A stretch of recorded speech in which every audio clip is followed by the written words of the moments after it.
రాష్ట్ర ఆర్థిక పరిస్థితి బాగోలేకపోయినప్పటికీ పేదవారికి గూడు కల్పించాలనే లక్ష్యంతో ఇందిరమ్మ ఇళ్లను ప్రతిష్టాత్మకంగా తీసుకుని అమలు చేస్తున్నామని మంత్రి పొంగులేటి శ్రీనివాసరెడ్డి స్పష్టం చేశారు.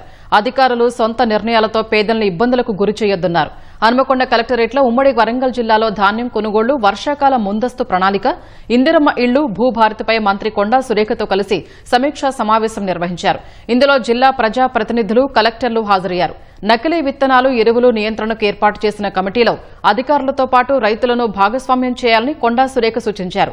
ఇందిరమ్మ ఇళ్లు మంజూరు చేసినా లబ్దిదారులకు చేరకపోవడంపై మంత్రి పొంగులేటి అసహనం వ్యక్తం చేశారు. మీరు అనుకునేటట్టు నడవదు. ఇది ప్రెస్టేజ్ ప్రాజెక్టు. గవర్నమెంట్ కి 10-12 సంవత్సరాల నుంచి ఇళ్లు లేక చాలా మంది ఇబ్బంది పడుతున్నారు. రాష్ట్ర ఆర్థిక పరిస్థితి బాగలేపని ఎందుకు కడతాం అనుకుంటున్నారు? పేదోడు కళ నెరవేర్చాలని తాపత్రయపడుతుంటే మీకు మీరు సొంత అభిప్రాయాలతో చేస్తే కష్టం అవుతుంది. లిస్టు 1, లిస్టు 2, లిస్టు 3 అన్నది లేనే లేదు. Poorest of the poor, age limit లేదు.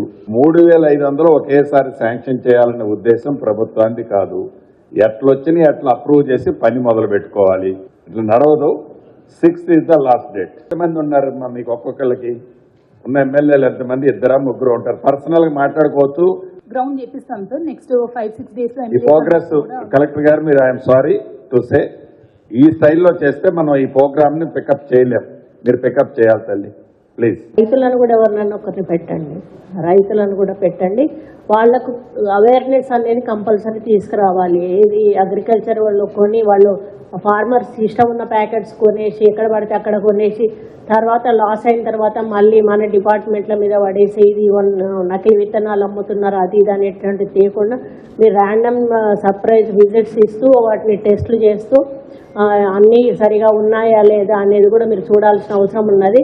మరి పాత స్టాక్ కానీ, ఎక్స్పైరీ డేట్ స్టాక్ కానీ ఇట్లాంటివి ఇవ్వడం వల్ల కూడా రైతులు నష్టపోయేటువంటి ఆస్కారం ఉంటుంది.